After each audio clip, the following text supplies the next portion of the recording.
The following is a Hoop Ball presentation.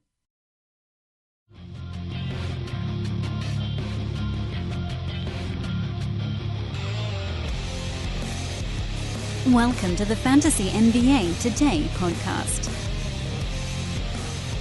It's Thursday, everybody. It's time for Fantasy NBA Today, and it's what I'd like to call, actually, before I even name the show, it's not what I'd like to call, it's what I'd like to say is presented by, as always, Hawaiian Isles Kona Coffee Company. HawaiianIsles.com is the website.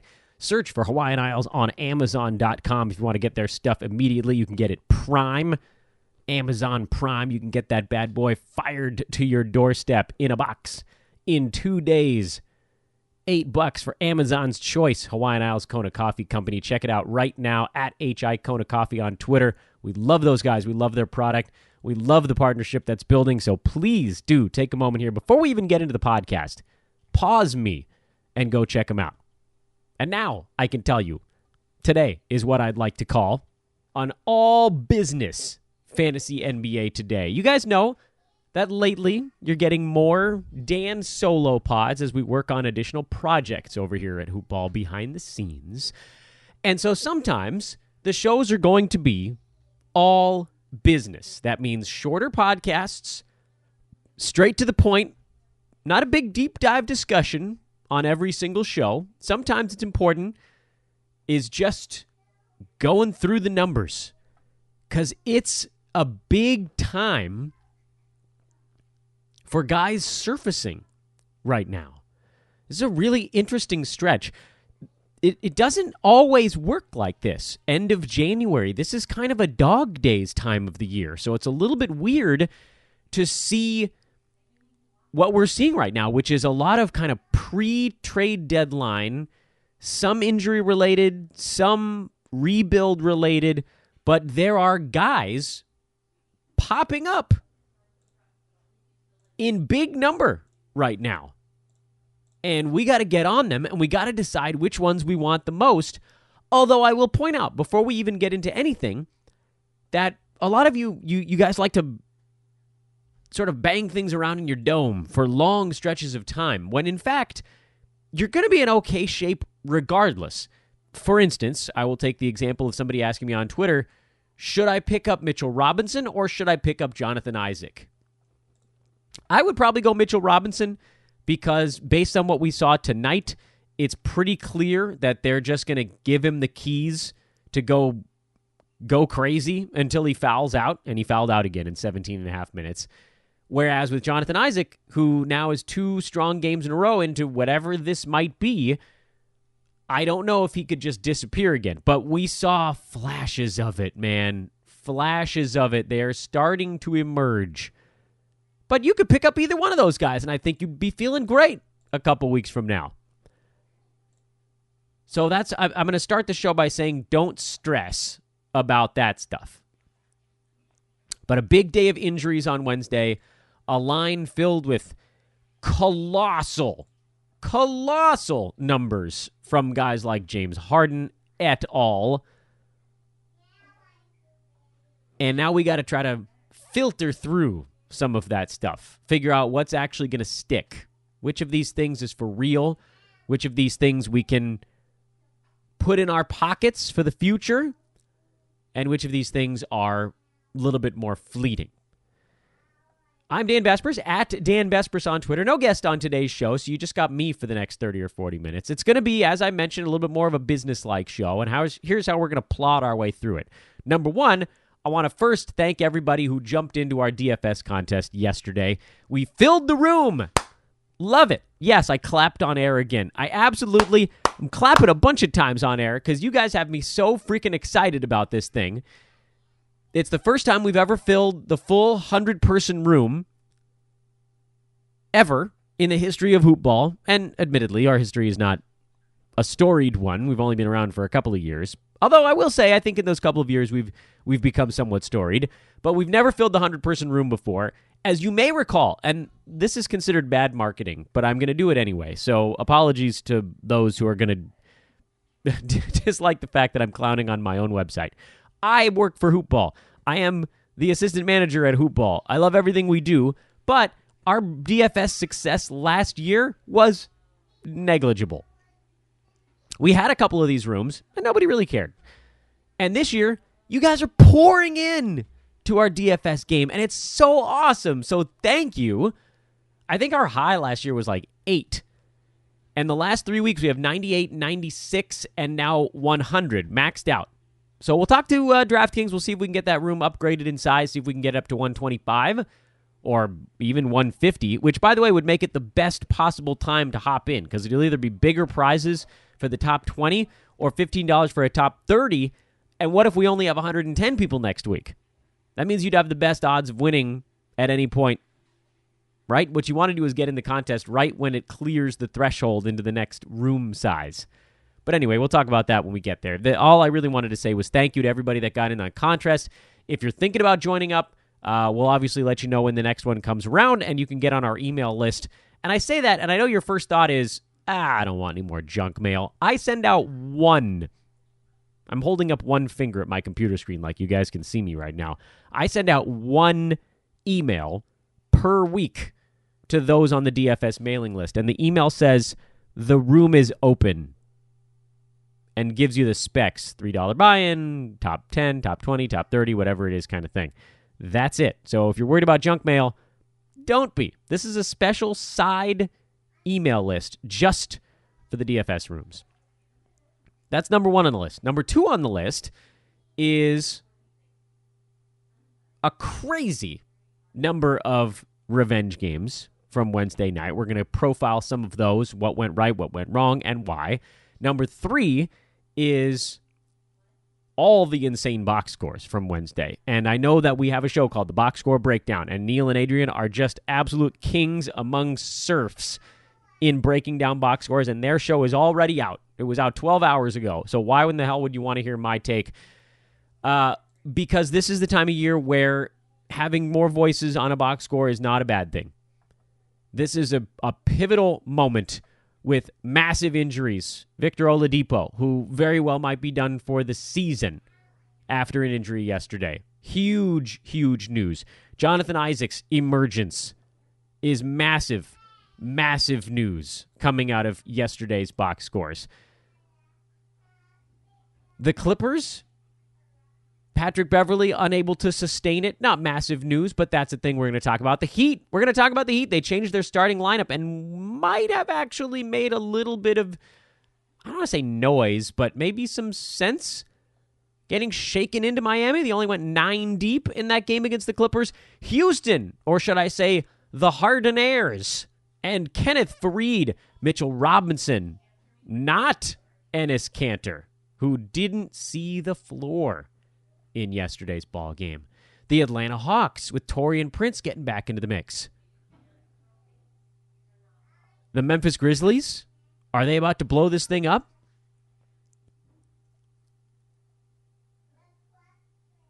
New Orleans, who lost Niko Mirotic now on top of Anthony Davis, who got good injury news. The list is literally insane. It's crazy. This was truly a big Wednesday. And if it weren't for the fact that some of the big news is built on awful injury results, I would call it one of the most fun Wednesdays we've had in recent memory, because there are moves to be made. The beautiful part about it is we're sort of ahead of the curve at Hoop Ball, and those of you that listen to this podcast, most of the guys that are going to see big bumps from yesterday's games, you guys probably already own them. I don't think a whole lot of things are about to change. But we'll obviously go through the whole thing. We'll pick it apart. We'll see what's going on.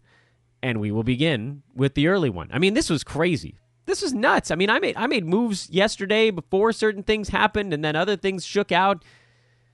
Well, let's go through it. We'll go through it piece by piece. We'll figure this thing out.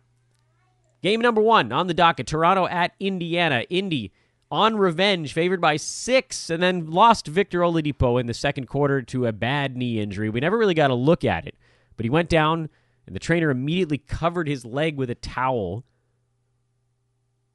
And the thought, when that type of thing happened, he was taken off the floor on a stretcher, sitting up, but obviously not good, is that he's going to be out for a bit.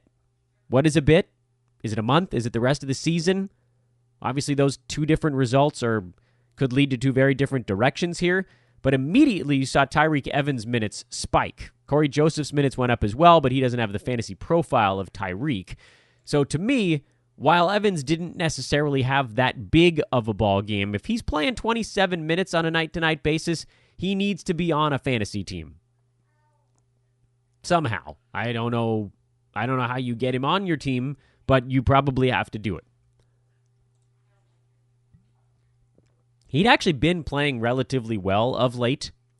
I think what you see as the big result from this is more facilitating from Tyreke, so you probably see a little bit of a bump in assists, but it's pretty easy with him. If he's getting 25 or more minutes a ball game, he needs to be on your fantasy team.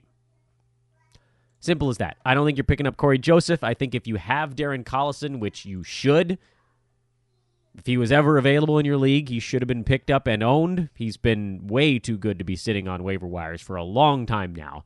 There's absolutely no excuse why he should be floating around. He's going to be doing a lot more. Remember, he did a ton when Oladipo was out the first time. He was averaging like 7 to 9 assists a game over that stretch. So you might actually end up with Darren Collison, top 45 fantasy guy the rest of the season. That's pretty cool. And then the rest of the guys are all just going to have to pick up the pieces a little bit. It's going to be tough sledding for Indy. They showed they can win without Oladipo. They can't win big playoff series without him. So they're hoping, I assume, that he'll be back in time for the postseason, but we'll wait and see. Maybe we'll have more. I mean, we might have more information by the time this podcast is done being recorded, but I'm sitting on what I saw right now, and it wasn't good. Toronto, the expectation is that Kawhi Leonard and OG Anunoby will be back in their next ball game. We still don't really know what's going on with Valanciunas. I'm hoping he just magically pops up in like the next 7 to 10 days, but we need an update before we can actually say anything for certain. Orlando, Jonathan Isaac watch, which has basically been our thing with the Magic all season long, finally is bearing some fruits. He had 16 points, 4 3-pointers, a steal, and 3 blocks in this ball game. That's 2 good ones in a row for the great Jonathan Isaac, who we had all hoped for all season long, but he's sitting at number 176 in 9-cap. But he does have 2 good games in a row. Over the last 2 games, he's combined to average, I should say, not combined. He's averaged 12 points per game. He's averaged 7-ish, 6.5 rebounds, 2.5 assists, 1 steal, and 2.5 blocks. 2 3-pointers over that stretch as well. Is this the start of something magical? We can dream. They've got a good opponent in the next one in Washington before things get a little bit tougher with Houston, OKC, and Indiana. Am I starting Jonathan Isaac in his next ball game? The answer is still no for me. I need to see this as a consistent thing. I need to see it where he's putting up good lines more often than bad ones.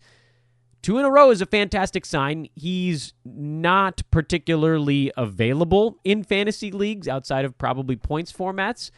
If he is available, he shouldn't be. He never really should have been. We've talked about it a million times. He's kind of a luxury stash, but someone should have been trying to figure out a way to do so. But that's really it for the Orlando Magic. If Jonathan Isaac actually does start to do some stuff, you might see Terrence Ross back off of his heater a little bit. By the way, this was also an Orlando Magic revenge game and kind of what we're calling a modified home and home because the Magic last played 5 days ago. I'm putting that within the 1-week parameters of the home and home set. And sure enough, it was a perfect scenario. Brooklyn beat Orlando by a bucket in Orlando, and this line only shifted the traditional 6 points. It actually moved in Brooklyn's favor late. Money was coming in on the Nets. You would have had great value on the Magic in this one. I got it at 4.5. It went as high as +5. Oh, wait a minute. Excuse me. I think I had it at... What did I have it at? 5.5? I might have had it at 5. Regardless, it was a good value. This game was a 1-point game, and then Brooklyn scored the last 3. So it looks like it was really close at a 4-point game, but this thing was neck and neck the whole way through. Very brief stretches in this one where Orlando was not in the money, so that worked out pretty well. Cleveland is just terrible. They absolutely suck. Ante Zizic is a guy I streamed, and then promptly he gives up 5 turnovers and shoots 1 for 3 at the foul line. But you got to like the 19-8. And if he can reproduce that without missing free throws and only turning it over 1 to 1.5 times, and maybe he falls into a block in their next ball game, I'm okay with that. Do we ever see any of these other centers back? That's starting to be the question. I don't know, but I'm riding Zizic as long as I need him in a center-starved league. He's not a guy that I'm throwing in there if I have perfectly good, viable options at the big man spot. And the reason that I bring that up is because there are legitimately 3 other centers that just popped up at the same time as Zizic. So he's a guy. I grabbed all of them, P.S. I grabbed all of these centers. And I'm rolling with basically all of them because I had Tristan Thompson, Hassan Whiteside, and Jonas Valanciunas, and so I'm way behind in a league where I need guys that are just center eligible. So, cool. Roll that out there. See what happens. Not much else to talk about with the Cavaliers. They're just awful. Boston had 2 of their key guys out, Horford and Irving. It didn't matter. They still won by 20. Terry Rozier was the guy who got hot in this one. Jaylen Brown, blah, blah, blah, blah, blah. It doesn't matter.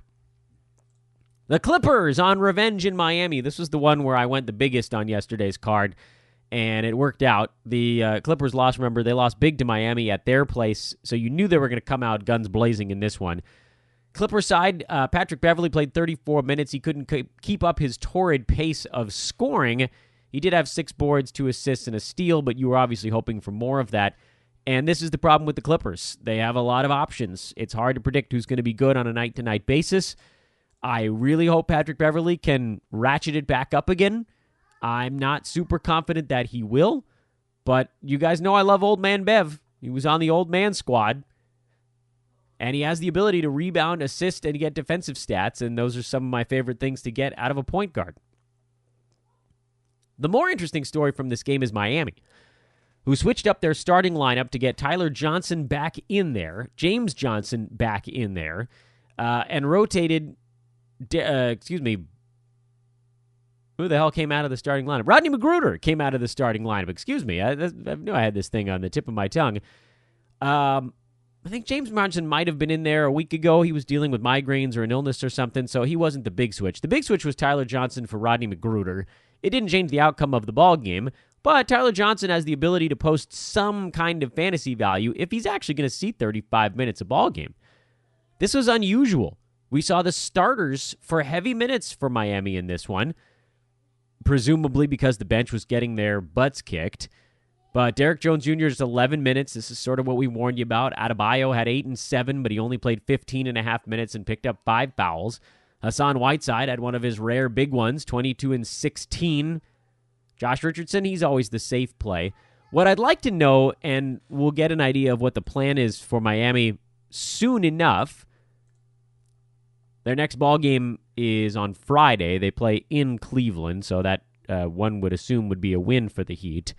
But what do we see in that ball game? And if it's a blowout, we might still need another game to get full information. But if we see Tyler Johnson slated to play 17 minutes a half, as he basically was in this ball game, then he's someone that should get back on a roster as well. 35 minutes of almost anybody is worth rostering in the NBA. There are very few guys that can play 35 minutes and not make it on your fantasy team. Believe me, they're out there. But Tyler Johnson's not one of them. If he sees that number, he'd be rosterable. Derek Jones Jr., as long as he's coming off the bench, probably not. So maybe we can get one more guy into the Miami mix. Maybe, but I'm not there yet. Houston deployed Kenneth Faried for 26 minutes in his second game with the Rockets. He had 11 and 8 with 3 steals and 3 blocks. He also went 1 of 4 at the free throw line. And we always say, just pray he doesn't have to shoot free throws. Only shot 5 for 11 from the field. Oddly, that's unusual. And I think as he settles in with this team, the field goal percent will be better. PJ Tucker, he's played well since Capella went down as well, but the guy we're looking at was Faried, and he was someone we mentioned as an obvious grab and a guy that I thought would score anywhere from 11 to 15 points a game and grab anywhere from 6 to 9 rebounds a game. What I didn't foresee was 6 defensive stats, and some of that might be playing against the New York Knicks, who turned it over 18 times, including 7 from Emmanuel Mudiay. But Faried, as I said before, if he gets up into that 27 to 30-minute range, he'll get you close to 1-1 in steals and blocks. He needs to see the minutes. The points and the rebounds are the easy part. Avoiding the free throw line is hard because he's a very active basketball player. But he should be used. As I said before, I think you're looking at a top 100 type of guy because there are some obvious holes in his game. But if he's going to give you anything like this at any point, I mean, he only needs to do this like once a week to be useful. He should be in your starting lineup. So he's one of the centers that I would put ahead of Zizic. Another one is Mitchell Robinson, which also, by the way, there are other stories from this New York and Houston game besides just Robinson. Story number one, Luke Cornett, we have a little bit of a timetable on him. It sounds like 2 to 3 weeks. Enes Kanter, who originally it sounded like would start this ball game, ended up with a DNP. Noah Vonleh slid over and started at center. Lance Thomas started at power forward and played a scant 14 minutes. But this is actually wonderful news if you have Noah Vonleh in a league, because now if he's playing center, number one, in a week or two, he might end up center eligible in your fantasy leagues. And number two, it puts him in perfect position to get defensive stats and rebounds, which is all you really want out of Vonleh. Stop shooting three-pointers. Please just make some shots around the rim. God forbid, stop missing free throws. That number's been on the steady decline, and Vonleh's been falling. He was a top 100 guy. He's around 121 because of a couple of rough weeks. But if he's going to get you a steal and a block, if that number starts to come back, and if the field goal percent starts to come back, then you've got an interesting guy again. Problem is, as a forward, that's a little bit less useful than as a center, but he's putting a little injection into his value here. We'll leave it at that for now. Mitchell Robinson, wonderful piece of news. He played 17 and a half minutes in this game, as I mentioned earlier in the show, and fouled out. It will not be the last time. He's going to, I get the feeling, set a record for fouling out. I don't know what the record is. I didn't look it up before the podcast. Maybe I should have. Perhaps it's poor preparation on my part. But he's now fouled out 2 games in a row. He fouled out on December 1st. How many times has he fouled out this year? 1, 2, 3, 4, 5. 5 foul outs? 5 foul outs and 1. He's got 4 additional games where he's picked up 5 personal fouls. So he's probably close in those also. That's a lot of fouling out. But you know what? Who cares? He's played 33 minutes combined in his last 2 ball games, and he's a perfect 9 for 9 from the field with 5 blocks and 2 steals. Oh, man. Salivating. He's going to win you categories, guys. I know that he's not doing it in some of the other stuff, but who cares? That's a brilliant fantasy game. 5 for 5 from the field in this game. 2 for 2 at the foul line, a steal, and 3 blocks. The only thing I would have asked out of Robinson, maybe grab more than 1 rebound. Go get a defensive rebound. It's crazy, by the way, that he didn't. But damn. This game makes me nervous, too. I thought we would see Enes Kanter for about 24 minutes in this one. You know, half the center minutes, just to sort of keep him fresh. They don't have much of an excuse. I mean, play Noah Vonleh at center the entire game. You can get away with that against the Houston Rockets. It's possible we do see Kanter when the Knicks play somebody with a legitimate opposing big man that's just going to push the much shorter, smaller Vonleh around. But if that's how things go against smaller teams, Kanter's a guy that you probably just have to stick on your bench for the next 2 weeks and waiting for him to get bought out or traded. Alonzo Trier? No, you're not buying into that. It's all about centers today. Noah Vonleh gets slotted into that discussion now. Atlanta beat the pants off of Chicago. This was a revenge game for the Hawks. Sort of saw this one coming. This was one of my medium wagers. Dwayne Dedman still playing well. Didn't get back in for the fourth quarter because of the blowout. Still put up a nice game. John Collins, 2 steals, finally. Couple of defensive stats. I know you're looking at Alex Len like, ooh, nah. His percentages and turnovers in general will kill you. So don't be fooled by one decent basketball game. The man under the microscope in this one is the great Taurean Prince. 15 points, 6 boards, 2 assists, a steal, and a block. He had 3 3-pointers. Yes, some of that came in garbage time as they work him back into shape, getting the conditioning rounded into form. This was the number, by the way. Remember I said I wanted to see Taurean Prince get up over 27 to 30-ish minutes before I slotted him back into my lineup? Well, here we are. 28 minutes for Torian, and that makes me think I feel okay with putting him back in my lineup. The next game is in Portland for them. That's going to be a pretty tough one, but I might even try it there. Because if he's starting to get warm, he's a guy that can go ballistic in steals and threes, and he'll do a little bit for you in scoring, too. Not a ton, but enough. Chicago side, not all that interested in what you have to say. Jim Boylan. This was pretty predictable.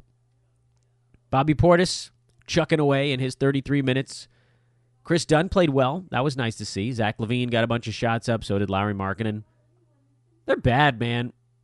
Offensively, they're terrible. They gotta get out and have a little fun. Well. They're supposed to be defending. Isn't that the point of the whole slowdown? Well, it doesn't matter. Talk about a team that's not doing their job in the slowdown. The Memphis Grizzlies, a team known for grinding it out, held the Charlotte Hornets to a meager 53% shooting from the field. Yes, that was sarcasm. The Hornets scored 118 on the Grizzlies. Kemba Walker had 22. Batum had 18. Hello, Nicholas. Jeremy Lamb, 17. Tony Parker, 17. Marvin Williams had 11 with 3 threes. Life was way too easy for the Charlotte Hornets. Marc Gasol, a huge triple-double. 22, 17, and 10 with a couple of 3 balls and 3 steals. Actually shot the ball well. Mike Conley at 31 as they put on a clinic before maybe getting traded. Yes, they're on the block, but no, it's not that easy to trade a giant contract or a superstar. You have to get a lot back. I talked about how I'm into Justin Holiday these days, and I know his line wasn't that great. Just 4 for 11 from the field, 10 points, 6 boards, and an assist, and 2 3-pointers. But in a normal circumstance, and on a normal night when everybody isn't going huge, if he throws 1 or 2 steals into the mix, that's really what you were gunning for with him. And the simple fact is, he played the most minutes of anybody on either team in this ball game, and we want opportunity. He has it now. So he should be on your fantasy team. Absolutely, positively should be picked up. Jimmy Butler ended up not playing for the 76ers, and that probably cost him a little bit. San Antonio starting to get healthy. Rudy Gay looked good. He played his 30 minutes. DeMar DeRozan finally had a decent ball game, had 6 turnovers, but otherwise played well. Derek White, he's cruising along. LaMarcus Aldridge might have hurt his wrist in this game, but played through it. Philly needs Jimmy Butler back a little. They won this game, but they need that toughness. They let San Antonio shoot 53%. I don't even know how they won this thing. It's actually almost unclear. Probably should have lost. Anyway, no moves on that one. Detroit beat New Orleans 98-94. That was a revenge game. By the way, Philly was a revenge game as well, but they needed to cover 4 points and couldn't do it. That was disappointing. Detroit got a whole bunch from Blake Griffin, and then the rest of this team is such an unbelievable snooze. It's crazy. Just the worst. New Orleans. More bad news on one front. Decent news on another. Good news for New Orleans is Anthony Davis got that second opinion, and it sounds like he's actually more like day-to-day than week-to-week. He's expected to be evaluated next week and might even return by later next week. So that's a huge sigh of relief to those that have Anthony Davis on those fantasy teams. Turns out, by the way, we should have been sending out those crazy buy low offers last night. We thought about it. We thought about getting weird. Ultimately, we did not. Niko Mirotic strained a calf in the 4th quarter. It's tough, man. If you get the feeling that maybe he got tired of just not playing from his previous injury, and sometimes that can lead to kind of muscle, tendon, ligament fatigue if you're favoring one side. Did that cause this? I don't know. But it obviously opens the door because now both Niko and Anthony Davis are down. And if Jahlil Okafor wasn't going to actually do it before, he almost has no choice now. And he does have 2 good games in a row under his belt. So I admit, I had 0 expectation for Jahlil Okafor. I still have basically 0 expectation for him, but he's got a week and change of potential value until Anthony Davis comes back. So good for you, Jahlil. You played better. I've done my fair share of mocking of your game, your fantasy game in particular, which, by the way, Yes, 17-10 with 6 blocks, but 1 for 5 shooting, 5 turnovers. It actually puts him with the 107th best fantasy line in 9-cat from yesterday's card. So don't go too crazy. The blocks are obviously a pretty good size outlier.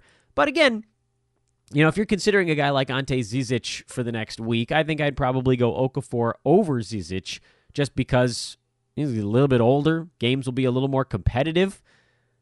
And the possibility of blocked shots. Zizic doesn't do it at all.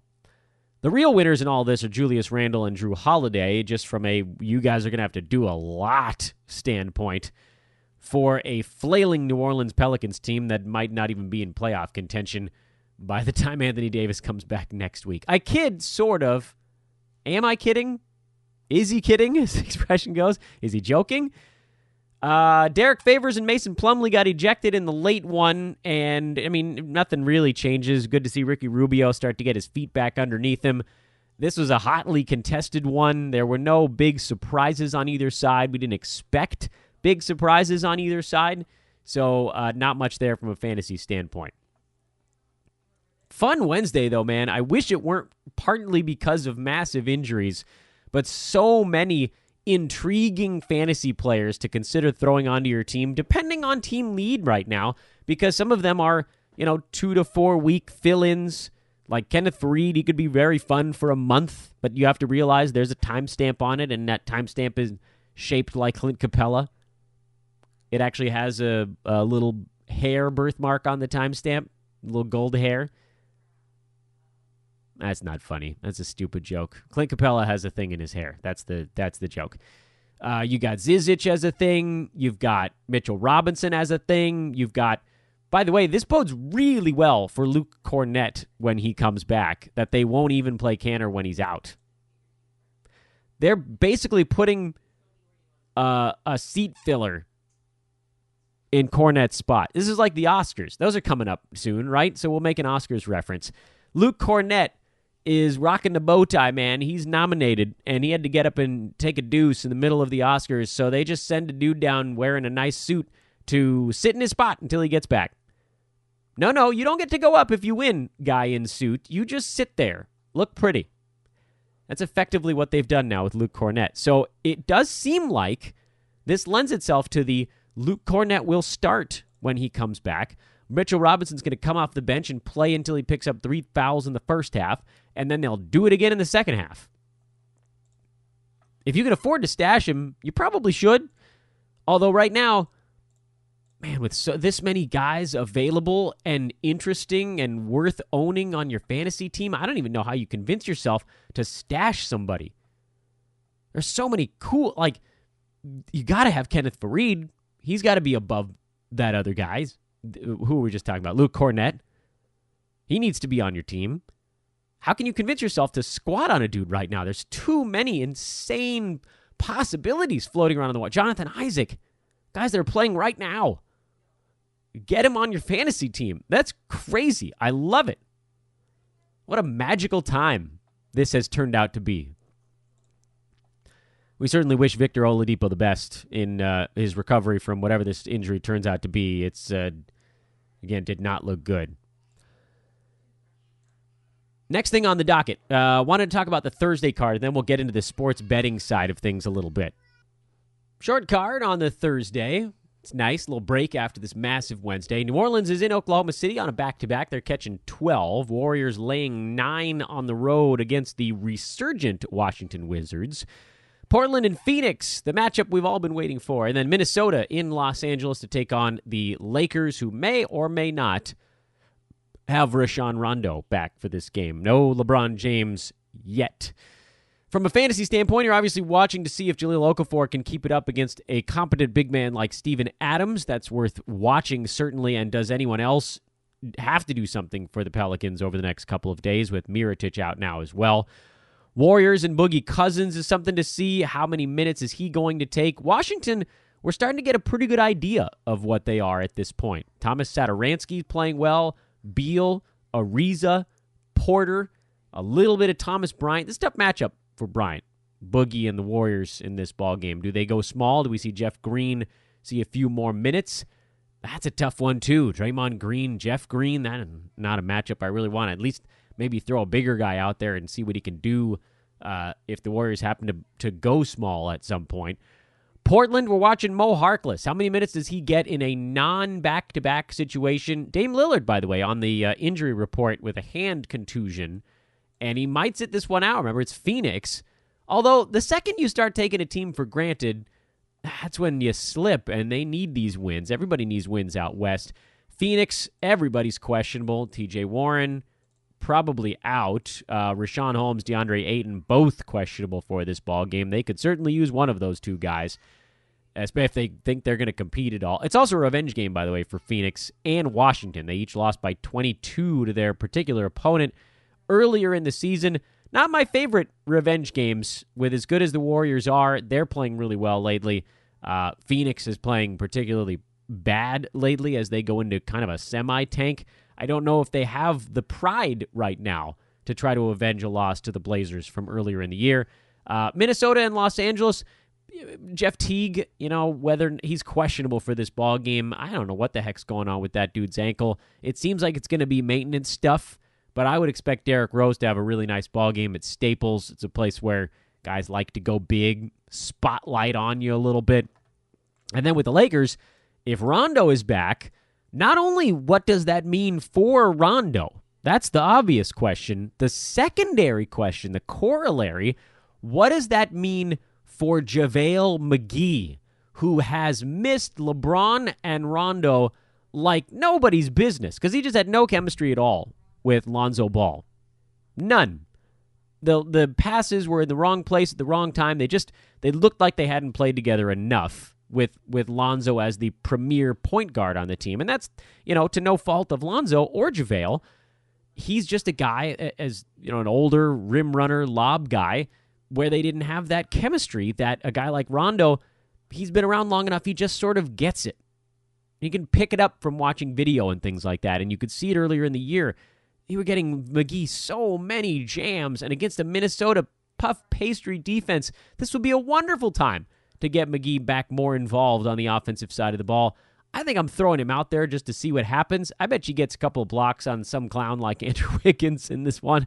And even though he was only playing 16, 18, 19 minutes lately, that's enough for him if they're getting him the jams, if he's going to shoot 5 for 8 from the field instead of 4 for 10, if he continued to get those 7, 8 rebounds coming off the bench where he's just sprinting full bore, leaping, dunking, and rebounding and blocking shots. So I'm excited about what I think this might do for McGee over the next couple of ball games. Let's hope Rondo comes back. I'd rather not wait any longer to see how that progression can actually take shape. And let's get into the sports betting stuff here before we wrap things up on today's all-business episode of Fantasy NBA Today. And there was a lot of it from Wednesday night. There were 8. I know. Clear your throat before you talk about the 8 revenge games on the docket from Wednesday. I think I rattled them off on yesterday's podcast kind of quickly, but we'll do a bit of a recap here on all of those and why certain of them felt a little bit better than others. Pacers were actually a double revenge game against the Toronto Raptors. That one was doing quite well. They were leading by anywhere from 9 to 13 points. Victor Oladipo, obviously, the huge injury news kind of derailed that one. Sometimes an injury in the middle of a ball game can actually kind of galvanize a team, but when that team is actually winning by pretty good margin, that's not the time you want an injury to galvanize a team. That's a time where you want everybody to just stay healthy and keep beating up on the opposition. That's the way to do it in that spot. So that one hurt us. Tough to know what would have happened otherwise. Indy still won by 4.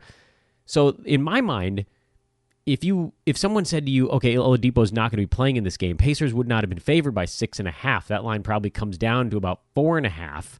And then you're talking about basically a push. Might be still lost by a half point, something like that. But either way, you get a better number. It's a different ball game from the beginning. And that one hurt. So we'll make a note of that on the tracking sheet. And obviously that's something that you don't expect in any ball game. These things happen, but it's why we're tracking all of this stuff from the get-go. Cleveland lost again on revenge, and I thought it might be fun to do a little exercise on this one because I have been building the Excel spreadsheet in a way that allows us to see how individual teams are doing on revenge games. As you might expect, the Cavaliers have had quite a few. 18 revenge games this year. Chronologically, they went win-win, loss, loss, loss, win, win, win. Yes, they had pride in November and December. They no longer have that pride. They had a revenge game against the Bucks on December the 14th that they lost. Starting on that loss, the Cavaliers in revenge games go loss, loss, loss, loss, loss, win. They had a revenge game against the Lakers, not surprisingly. Somebody woke them up. Loss, loss, loss, loss. They are 1-9 in their last 10 revenge games matchups, and they're not close.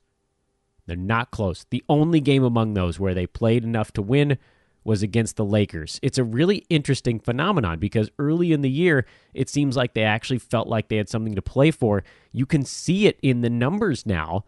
Their body language is real. They have no faith that they can win a basketball game, and they don't even care anymore. That's an I don't care number. Again, first thing I told you, they went 5-3 their first 8 revenge games, and then 1-9 since that point. How crazy is that, right? This is an angle that at the end of Wednesday is up 32.7 units. It would be up 8, roughly. Remove the VIG. Additional units if the Cavaliers got yanked out of that equation. They're one of the very few teams that's just a hard negative. Almost everybody else is either positive or pretty close to break even. And this will be kind of a fun exercise to do. The Bulls, I think, are a little underwater in this department, but even Chicago is not even remotely as close to as bad as Cleveland. Chicago has 15 of these games, and they went loss, win, loss, loss. So 1-3, win, loss, 2-4, 4-4, 6-5, and then they lost their last 3 in a row. So they're like 6-8. Is that what I just came up to for you? 6-8, 6-9, something like that. So they haven't been good, but the Cavaliers, man.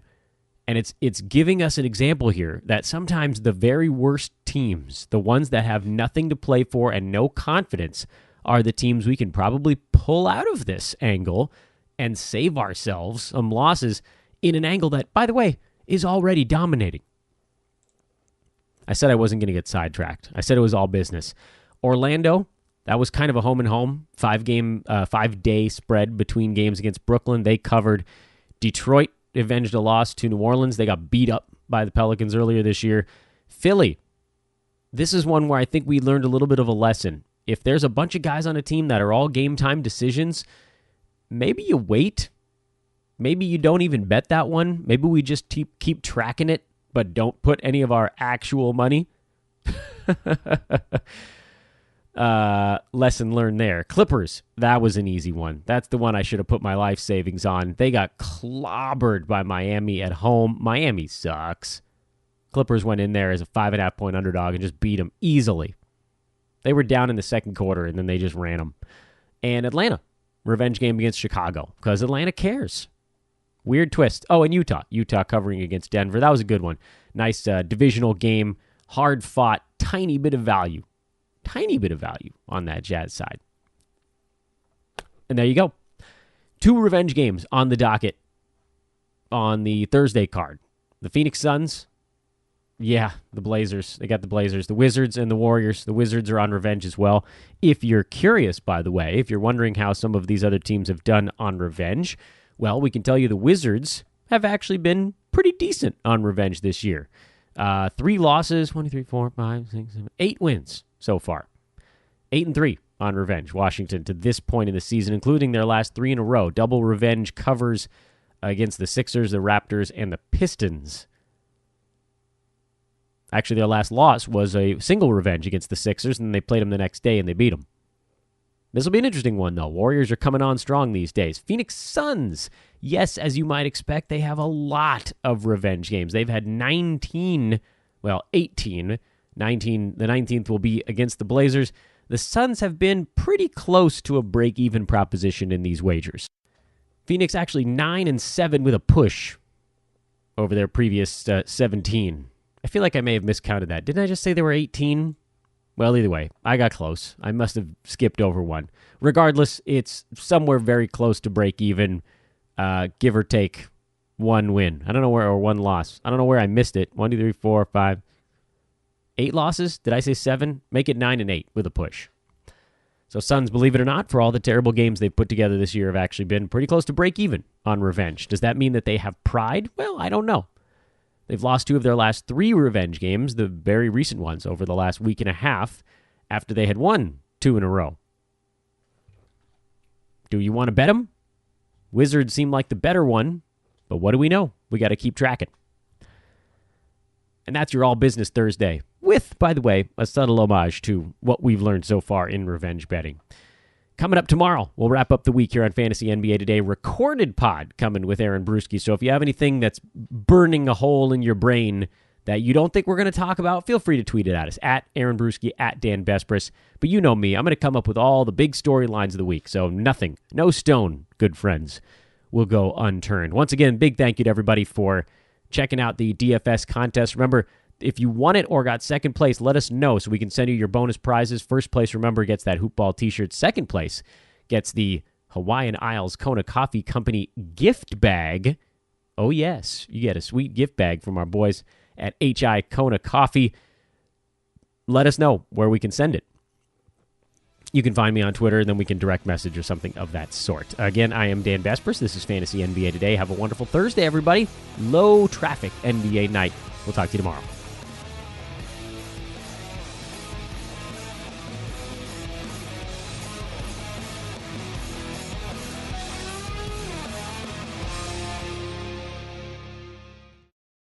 This has been a Hoop Ball presentation.